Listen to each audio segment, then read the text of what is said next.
you, and thanks for making the time today. I'm Andrew, I'm the founder of XSectorMentor. I've met both of you through your journey, mentoring at different parts. I'd really like you to introduce yourself, and I'll start with yourself, Tanis, if that's okay.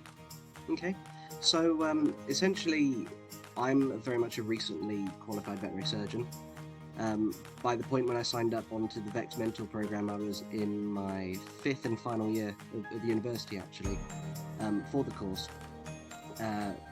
Currently I've been about only 9 months in the job so far, but I've been interacting with Megan, my mentor, since about March 2022. I think it's been about that long. So yeah, just over about 14-15 months now. Currently I work in a small animal first opinion hospital in the UK, which is typically jam-packed busy, to be perfectly honest.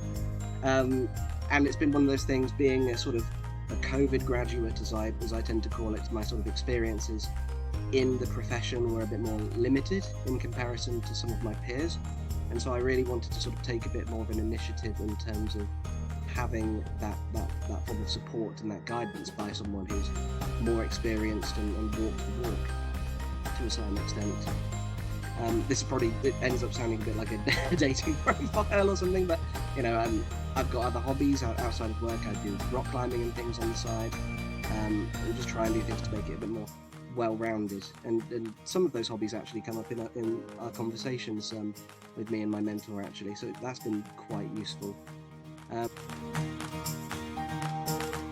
For that, let's meet your mentor, Megan. Hi, Megan. Hi.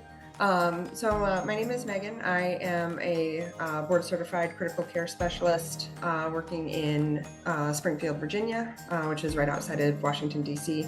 in the States. I had a somewhat circuitous journey to get to ECC.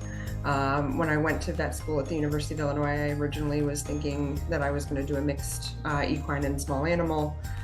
Around about halfway through, I had done an externship at a emergency practice in St. Louis and spent a couple weeks there, and actually got to work with Dr. Claire Sharp when she was a resident, and she's like, big reason that I was like, yeah, I want to do this. I want to be her.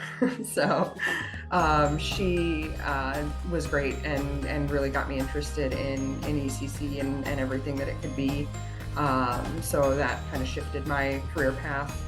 I wanted to do an internship after vet school as a result, to have that kind of structured mentorship and not, you know, just get thrown in the deep end, but have that kind of on the job support.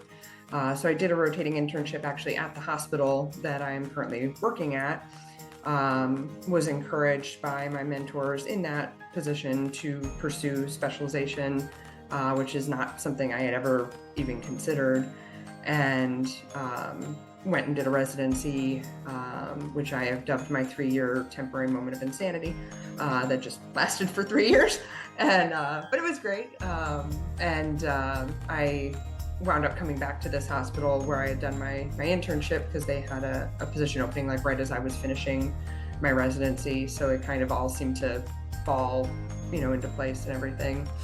So I've been here since 2015. I got my board certification in 2018, and then I actually took over as the medical director for the critical care unit in 2020.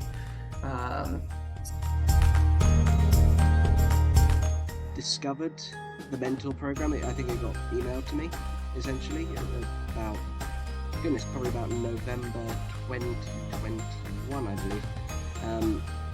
I'd signed up to VECCS because I had a really good experience at a referral hospital with a CPR event, and I sort of went to myself, I want to know more about the field of emergency, so I signed up to that, and then they reached out being like, hey, we're doing a mentor program, we think it'd be something you'd be interested in, do you want to put your name forward? And so the rest is history. Was sent out by VECCS to the membership. I've been a member basically, you know, since the residency, and they sent out the email saying, you know, we're looking for mentors, and part of what I very much enjoy and like about specializing and being in that role is the teaching aspect of emergency medicine and helping support people and helping them learn.